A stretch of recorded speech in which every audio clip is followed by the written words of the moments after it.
Olá, estamos aqui para mais um Network Nova Magazine e hoje nós vamos aprender um pouquinho, adquirir um pouco de conhecimento a respeito de medicina, a respeito de algo que vocês gostam muito, que é realmente para ficar melhor. Você que é mulher vai gostar desse assunto. Nós estamos aqui hoje com a doutora Paola Napolitano. Olá, doutora. Olá, tudo bom? Tudo bem, graças a Deus. E primeiramente, muito obrigado por você aceitar, fazer parte desse projeto Nova Magazine aqui em Votuporanga.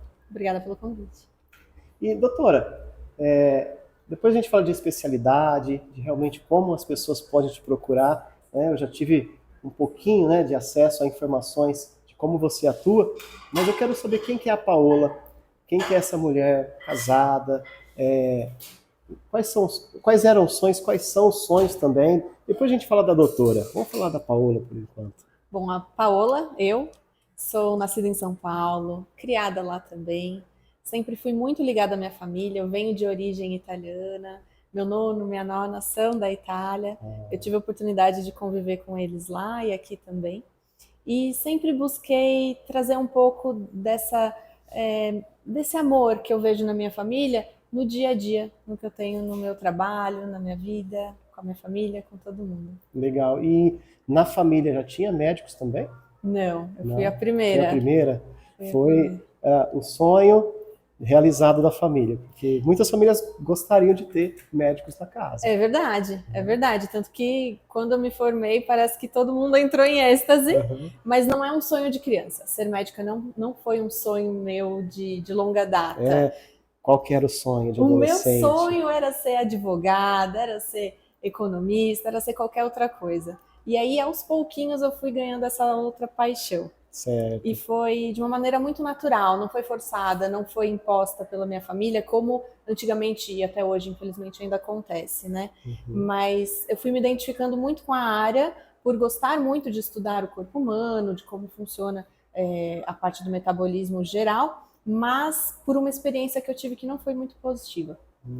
Aí você começou a prestar mais atenção para isso. Foi. Aí eu fui prestando mais atenção em um pouco das relações humanas e também de como eu poderia transformar a experiência que eu tive que não foi tão boa numa experiência positiva para outras pessoas. Muito bom, muito bom. E aí o sonho de adolescente de ser advogada foi deixado de lado, e aí foi para a faculdade, formou-se e hoje atua, né? Atuando aqui, atendendo aqui na cidade de Votuporanga, há quanto tempo já? Aqui em Votuporanga eu estou mais ou menos há 3 ou 4 anos de atuação. Tá. E hoje, clínica própria. Eu tenho um espaço que eu trabalho de uma forma autônoma e eu também tenho algumas parcerias. Legal demais. Doutora, conta para nós qual que realmente é a sua especialidade e quais os diferenciais, quais os benefícios para que o paciente possa te procurar. A minha especialidade dentro da oftalmologia é cirurgia de catarata e também a cirurgia plástica, que é a parte da cirurgia das pálpebras, do rejuvenescimento do olhar. Uhum. Dentro disso, eu busco trazer, junto com a oftalmologia geral, a integração dessas 3 áreas que eu faço.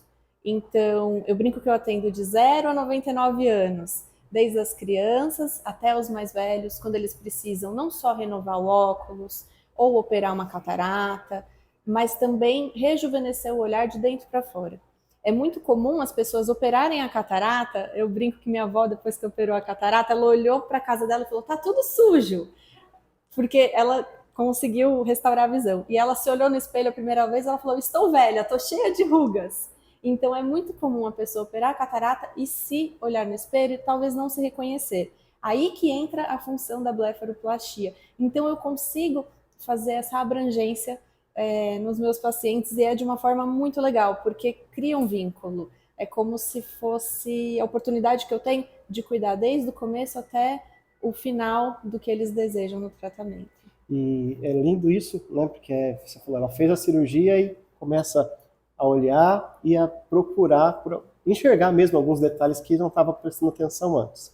Tá? E a gente vê, você contou que teve uma experiência não tão boa. Tá? E aí você está falando de uma especialidade de se preocupar realmente com esse pós. Tá? Hoje, você falou de oftalmologia, e a gente está falando de catarata, de conserto. Vamos voltar um pouquinho a preocupação com essas crianças, o tanto de celular, de tecnologia, tudo muito rápido, muito tempo no celular. Aproveitar esse momento aqui, o que você acha disso? E como que a gente pode ajudar para que essas crianças utilizem um grau menor, né? Já utilizam óculos, hoje a gente olha, a maioria das crianças não era tão comum quando a gente era criança. Hoje tem muito mais crianças usando óculos. O que fazer para conter essas crianças e esse tempo no celular? O curioso é que hoje, claro, nós temos fatores ambientais diferentes do que tínhamos na nossa época, como, por exemplo, o uso de telas, né, de celular, smartphone, tablet. Mas, antigamente também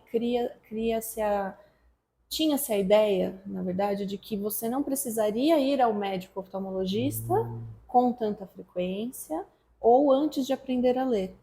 Então, muitas vezes, ou perdia-se o momento do diagnóstico nas crianças de uso de óculos, ou era subestimado, pensando assim, não, é frescura, porque o amigo está usando, ele quer usar também. Então, hoje tem-se sim o maior uso de óculos por essas razões, mas o que podemos fazer hoje?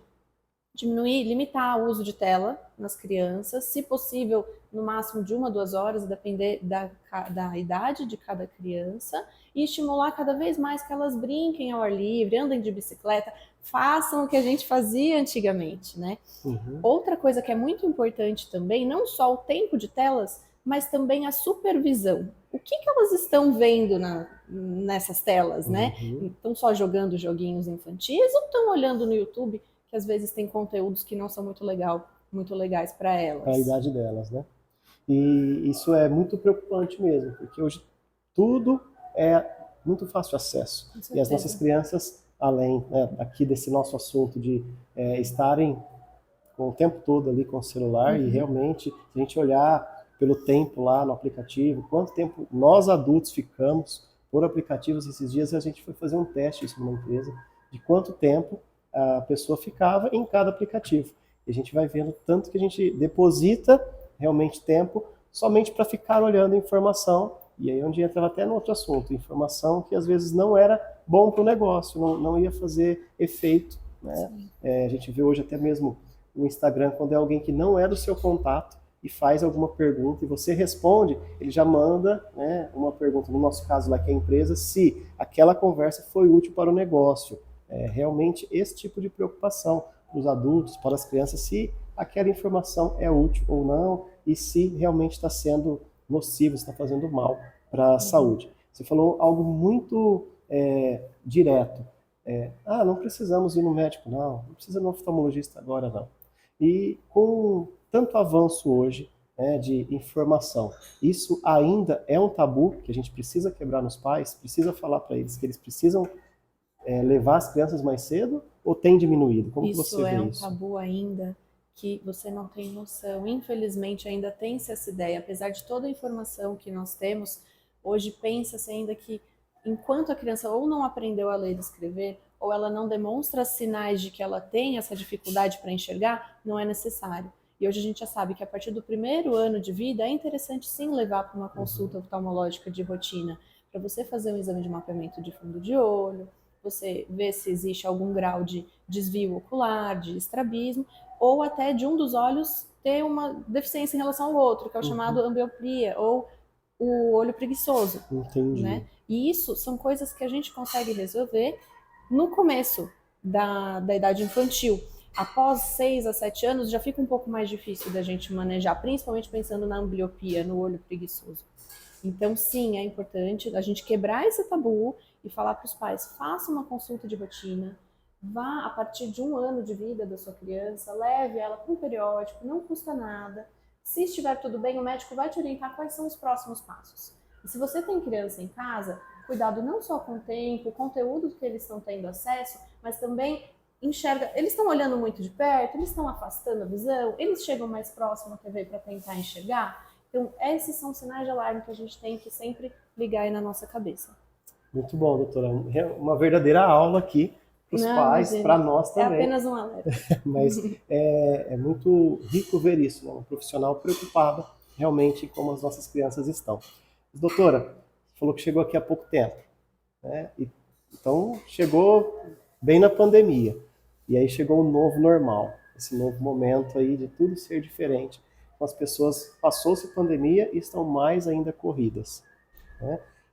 Hoje, você está em Votuporanga, tem a clínica, como é que elas podem acessar? Como é que elas podem realmente contactar? Aceita convênio, não aceita? Pode ligar direto? Rede social, como que elas podem fazer para passar por um diagnóstico lá na clínica? Primeiro contato, eu sempre sugiro, pode entrar nas minhas redes, lá eu tenho os contatos, telefone, WhatsApp, que vocês vão ter acesso aos meus locais de atendimento. Aqui em Votuporanga eu atendo em 2 lugares, um deles eu atendo apenas particular, reembolso, é um ambiente que lá eu tenho controle, é meu, eu tenho agendamento por horário marcado, um tempo bastante interessante para ouvi-los, para entender vocês o que vocês precisam, focado bastante também na parte da estética ocular. Também tem um outro endereço que eu atuo, eu vou 2 vezes na semana nesse local, que é a Clínica Komatsu, de um parceiro meu, um colega muito querido, e lá eu atendo convênio também. Legal, muito bom, doutora, muito bom. Você terminou falando que as crianças dão alguns sinais. E, consequentemente, os adultos, quando dão esse sinal de colocar o braço, fazem até piada, né? Eu me preocupo mesmo, porque às vezes eu vejo pessoas da roda fazendo, você estava falando aqui, a nossa mentalidade vai lembrando e fazendo os flashes, né? Hoje, existem graus de situação que às vezes podem ser irreversíveis. E aí a população não está ainda preparada, talvez porque tem a informação, mas eles não acessam. Tá? Existe sim graus de quando a pessoa começa a já ter que afastar muito o braço, de que já está muito afetada a visão ou não. Porque essa é a grande dúvida da população. Não, calma aí, só estou esticando, faz parte, é a idade. Mas existe sim um grau, ó, realmente você está perdendo a tua visão, ou dá tempo de correr que é pequeno ainda o risco. É até perigoso eu falar assim, se é pequeno eu não vou atrás. Mas deu para entender, né? É muito risco ou pouco risco? Na verdade, ainda bem que você trouxe isso, porque é um tabu também, tanto nos mais jovens quanto nas pessoas aí de 40 anos para mais, né? A gente tem essa sensação de que está perdendo a visão, mas isso é um erro, a gente pensar que está perdendo a visão. Pelo contrário, a gente só precisa de uma ajudinha. E após os 40, é muito comum o braço ficar curto, né? E nesse momento que você tem essa dificuldade para enxergar as letrinhas pequenininhas, é interessante você começar a usar um óculos para te facilitar no dia a dia. Para que sofrer? Para que esticar o braço, ficar forçando? Isso causa até ruga, você sabe, de forçar a enxergar. Causa ruga, vai antecipar seu botox. Então, usa um óculos que seja para enxergar só de perto, ou que você tenha também essa dificuldade para longe, já associa um multifocal, mas não precisa passar sufoco. Tá certo, faz então. Um óculos e se vira, página virada. Muito bom então, doutora. E nós falamos de criança, né? No início a senhora falou de catarata, falamos dos adultos agora, e algumas pessoas de idade, ou até mesmo seus filhos, têm um pouco de receio, né? De levar o pai, e outros até um desafio para convencer o pai a ir ao médico, principalmente para mexer no olho. Como que é isso hoje? Isso é muito frequente, porque quando a gente fala em operar, já dá medo. Quando a gente fala em operar olho, parece que o medo triplica. E com razão, o olho é uma parte muito fundamental no nosso dia a dia. Então, uma das coisas que é muito importante no cuidado pré-operatório, pós-operatório, de segmento de forma geral, tanto para a família quanto para o paciente, é a honestidade e a confiança em quem eles vão depositar essa cirurgia. Então, saber com quem que eles estão conversando, quem que vai lidar com isso, se é uma pessoa que é capacitada, que estudou para isso, se sabe o que realmente está fazendo. E tudo que conversa-se antes vai tudo bem. Muito bom, doutora, muito bom. E ó, nosso podcast ele é visto por consumidores, por pessoas comuns, por empreendedores, enfim, pessoas que lidam com desafios. O que você falaria hoje para a Paola que está lá começando, quando precisou mudar toda a rota, né? Mudou toda a jornada? Ó, esse era o meu sonho, mas eu estou mais apaixonado aqui, e venceu todos esses medos para que estivesse hoje aqui em Votuporanga, fazendo essa cidade ser melhor. O que você poderia falar para essas Paolas que estão por aí? Não tenha medo de errar, não tenha medo de tentar e não tenha medo de mudar o rumo, se for necessário.